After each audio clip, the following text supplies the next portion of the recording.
환영합니다. 알까볼까TV입니다. 이번 단어는 describe입니다. 빈도수가 굉장히 높은 단어죠. 어원 보시죠. 자, 접두사 D, 다운의 개념이고요. SCRIBE, scribe라는 어근은 write의 개념으로 쓰여지는 굉장히 중요한 어근입니다. 자, 그럼 describe의 어원적인 개념은 말 그대로 뭐예요? write down이죠.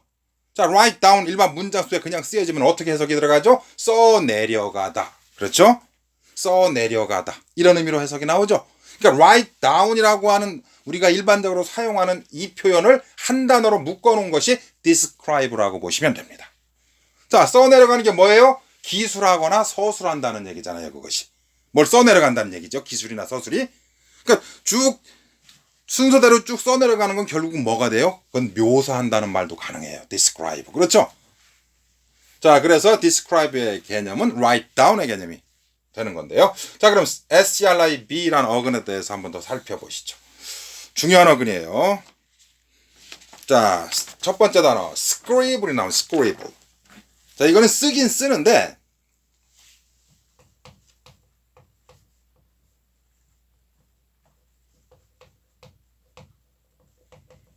휘갈겨 쓴다 이런 말이에요.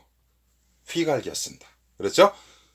쓰긴 쓰는데 막 낙서하다, 휘갈겨 쓰다라는 말을 영어로 scribble이라고 합니다. 자, 그리고 여러분들 그 SCRIB란 이 어근은 동사일 경우는 이렇게 되는데요. 만약에 명사가 되면 이걸 명사로 바꾼다든지 그러면 이렇게 스펠링이 변형이 일어납니다. SCRIPT, 스크립트라고 하는 이런 스펠링으로 바뀌어서 들어갑니다. 같은 의미입니다. 이것은 SCRIB, SCRIPT 그렇죠? 자, 여기 보시죠. circumscribe, circum 몇 번 나왔죠? around의 개념이에요. 주변에다가 이렇게 선을 그어놓는다는 얘기예요. 주변에 뭔가 선을 그려 써놓다 이런 얘기죠. 그래서 circumscribe 하게 되면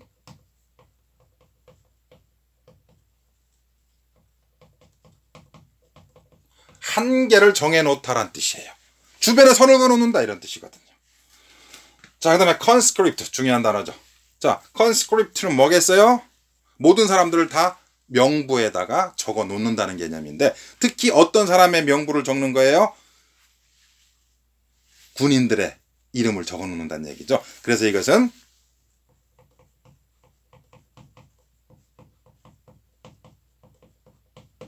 징집하다 내지는 징병하다라는 의미로 사용되는 그런 동사입니다. conscript.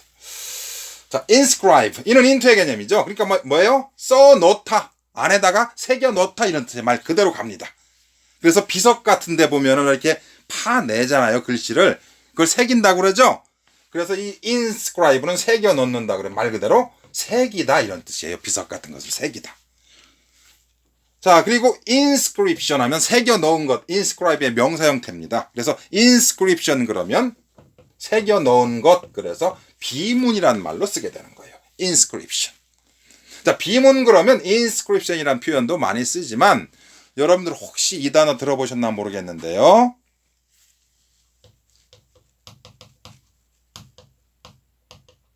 바로 이 epitaph라고 하는 이 단어. 팝송 제목으로도 나옵니다. 묘비명이란 뜻이에요. 비명. 그렇죠? epitaph. 이 표현도 많이 들어보셨을 거예요. inscription과 같은 개념입니다. 묘비명이란 뜻이에요.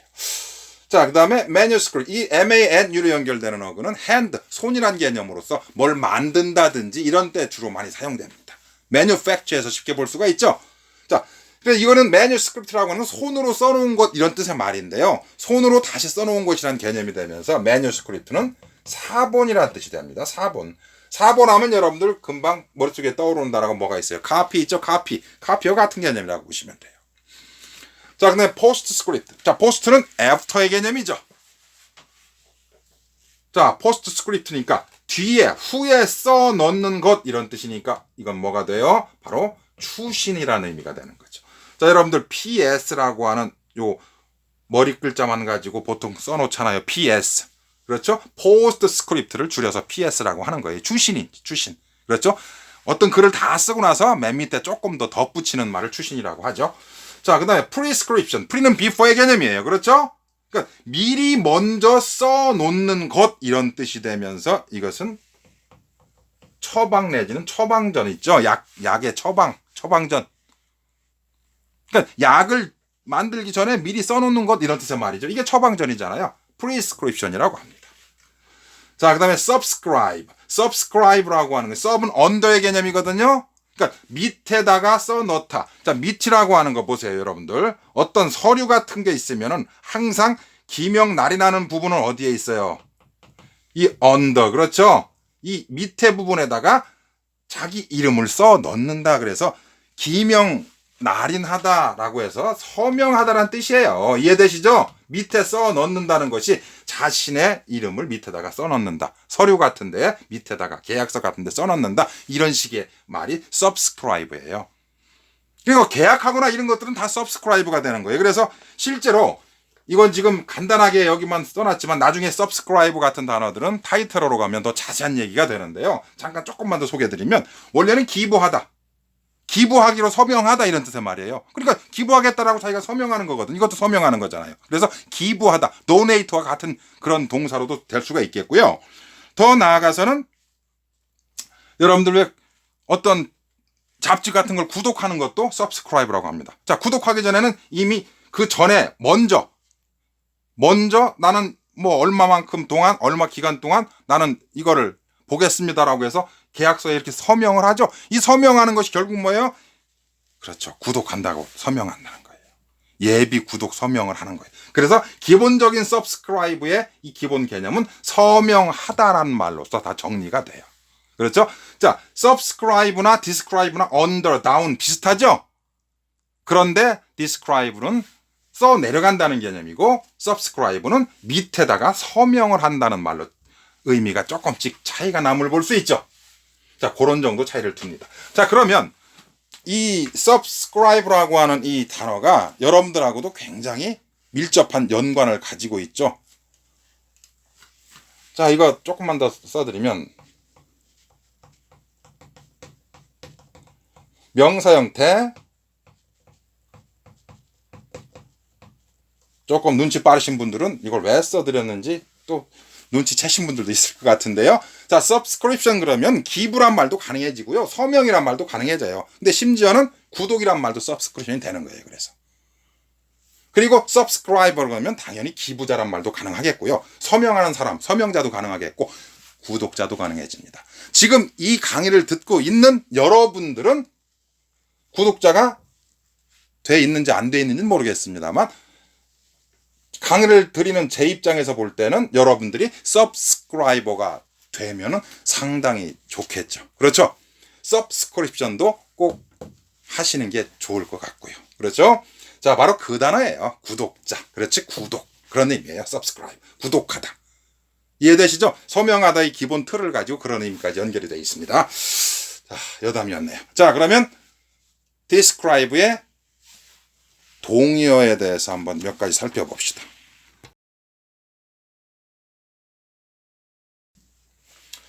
자, 동의어 한번 봅시다. 자, 기술하거나 서술한다, 묘사한다라고 하는 describe의 동의어로서 먼저 소개해 드릴 것이 바로 이 대표어가 depict죠. 자, 여러분들 이것도 나중에 얘기가 된 PICT라는 어근은 굉장히 중요한 어근입니다. 이 pict라는 어근은 어원적으로 페인트, 그림 그린다는 개념으로 사용되는 그런 어근이에요. 대표적으로 금방 떠오르는 게 뭐예요? picture 떠오르죠? 그러니까 이거는 기술이나 서술이라는 건 글을 쓰는 걸 얘기하고요. PICT라는 어근, 이거는 그림 그리는 거죠. 그런데 실제로 picture 해서 묘사한다는 말로 쓰는 거예요. 마치 그림 그린 것처럼 자세하게 그렇게 말을 하는 것을 picture한다라고 이렇게 쓰기도 합니다. 내지는 이거와 비슷한 단어로서 portray, 초상화란 뜻이죠. 당연히 초상화 그린다는 개념도 되겠지만은 마치 얼굴 초상화는 얼마나 자세하게 그래요. 그런 것처럼 자세하게 묘사하거나 기술한다는 개념으로도 이 portray가 사용이 돼요.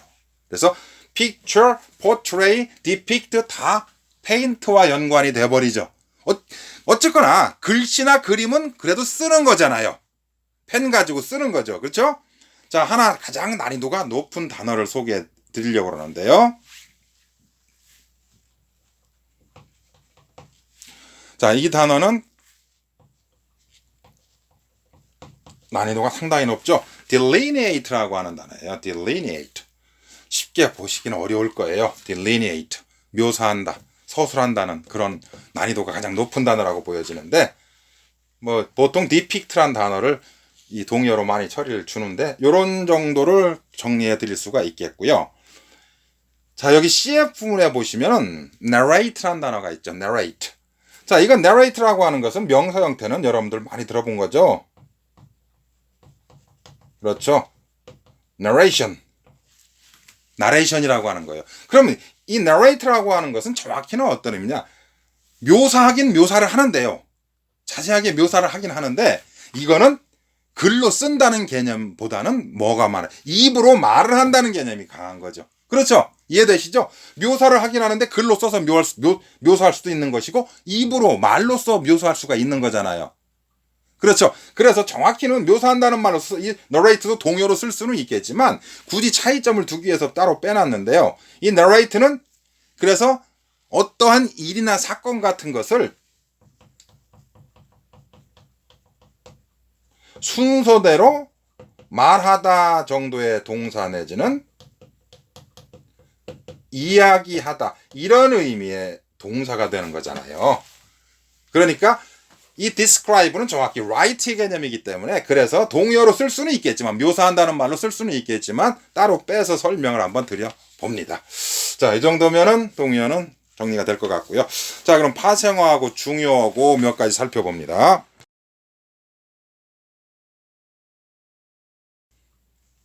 자, 파생어 한번 봅시다. 자, describe의 명사형은 description이 되겠죠. description 그러면 당연히 기술, 서술, 묘사 이런 정도의 의미로 사용이 되겠네요. 그렇죠? 자, 그러면 동의어로서 쓸 수 있는 말 당연히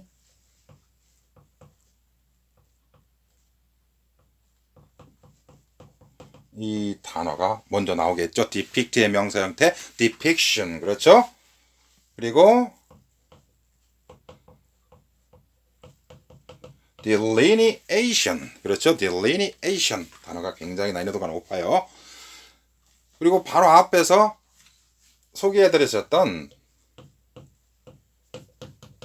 이 narration이라고 하는 이 단어도 뭐 말과 글의 차이지만은 묘사라는 의미로서 충분히 쓸 수는 있죠. 기술이나 서술은 어색하겠지만 묘사한다라고 하는 말로 가면 뭐 글로 묘사할 수도 있겠고 말로 묘사할 수도 있는 거니까요. 그렇죠? 그래서 여기서가 동의어로서 같이 한번 묶어 드렸습니다. narration. 자세히 설명하는 걸 얘기하는 거예요. 자, 형용사 형태가 되면 descriptive가 되겠죠. 당연히 기술이나 서술적인 내지는 뭐 묘사적인 뭐 이런 정도의 말이 될 텐데요. 자, 동의어 당연히 똑같이 쓸 수가 있어요.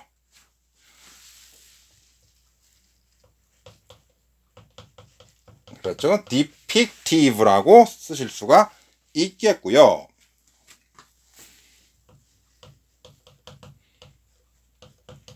delineative. 자, 이것은 delineative라고 읽어도 좋겠고요. delineative 이렇게 읽어도 상관없습니다. delineative, delineative.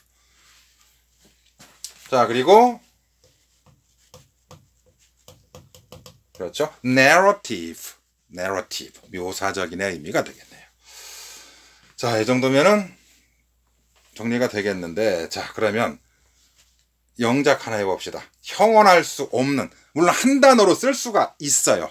한 단어로 쓸 수는 있는데 이 describe라는 걸 이용해서 description이란 명사를 이용해서 형언할 수 없는 이란 그 영어를 한번 만들어 봐라 그런 얘기예요. 이거 굉장히 빈도수 높으면서 괜찮은 표현이거든요. 전치사를 잘 기억해 두셔야 돼요. 바로 이 전치사를 씁니다. beyond라고 하는 전치사를 씁니다. beyond라는 건 어디를 넘어선다는 얘기죠. T자도 보기가 좀 안 좋네요.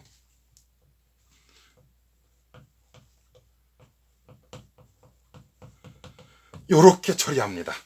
beyond description. 묘사나 기술이나 서술을 훨씬 넘어선다는 얘기예요. 도저히 묘사가 안 된다는 얘기죠. 이해가 되시죠? 자, 형언할 수 없는, 언자가 바로 뭐예요? 너레이트 할 수 없다는, 말하다는 개념이잖아요. 이건 정확히 얘기하면은 묘사할 수 없는 이란 개념보다는 서술하거나 도저히 글로 쓸 수 없는의 뜻이거든요, 정확히는. 근데 우리나라 말로 보통 묶어서 뭐라고 그래요? 형언할 수 없는, 그렇죠? 너레이트 할 수 없는 이런 개념으로 가잖아요. 그래서 같이 동의어로서 묘사적이란 말로 이렇게 처리를 준 거예요. 도저히 말로 표현할 수 없는, 형언할 수 없는 이것을 beyond description. 이 description이란 이 단어 속에는 도저히 뭐 말이란 개념은 들어와 있지는 않지만 의미적으로 쓸 수가 있죠. 자, 그럼 요거와 똑같이 쓸 수 있는 표현입니다.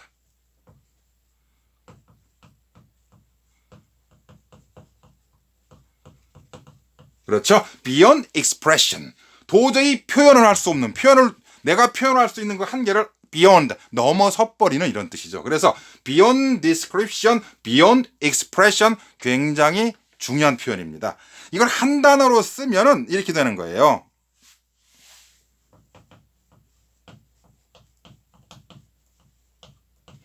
indescribable.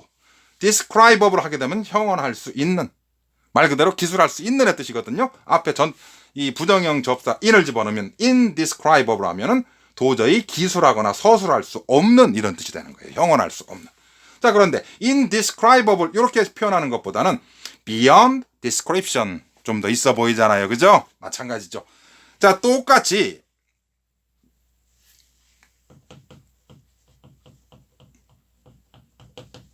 express란 말을 이용해서 이렇게 쓸 수도 있습니다. inexpressible, beyond expression을 한 단어로 처리해 놓은 거죠. 표현을 할 수 없는, 그렇죠? 부정형 접수사니까. 자, 그러니까 한 단어로 쓰면 indescribable, inexpressible이 되는 것을 beyond description, beyond expression 요렇게 표현을 주는 것도 괜찮잖아요. 표현이 훨씬 멋있죠? 자, 그래서 형언할 수 없다는 말 요런 정도로 정리를 한번 해봤습니다. 자, 그럼 describe에 관한 얘기는 마치겠습니다.